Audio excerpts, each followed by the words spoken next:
ఆర్థిక పరిస్థితి అంతంత మాత్రంగా ఉన్నా పేదలకు సంక్షేమ పథకాలను నిరాటంకంగా కొనసాగిస్తున్నామని రెవెన్యూ శాఖ మంత్రి పొంగులేటి శ్రీనివాసరెడ్డి అన్నారు.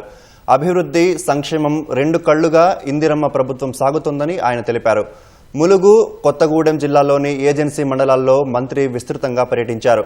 ములుగు జిల్లా వాజేడు మండలం టేకులగూడెంలో ఇందిరమ్మ ఇంటికి మంత్రి భూమి పూజ నిర్వహించారు. రాష్ట్ర వ్యాప్తంగా పేదల గూడు కోసం 4 లక్షలకు పైగా ఇందిరమ్మ ఇళ్లను మంజూరు చేసినట్లు వివరించారు. కొత్తగూడెం జిల్లా భద్రాచలం ఏజెన్సీలో పలు అభివృద్ధి కార్యక్రమాలకు మంత్రి పొంగులేటి శ్రీకారం చుట్టారు. చర్ల మండలం సుబ్బంపేట గ్రామంలో సన్నబియ్యం లబ్ధిదారుడి ఇంట్లో అధికారులు ప్రజాప్రతినిధులతో కలిసి మంత్రి సహపంక్తి భోజనం చేశారు. మంత్రి పొంగులేటి వెంట ఎమ్మెల్యే తెల్లం వెంకట్రావు, కలెక్టర్లు, ఎస్పీ తదితరులు పాల్గొన్నారు.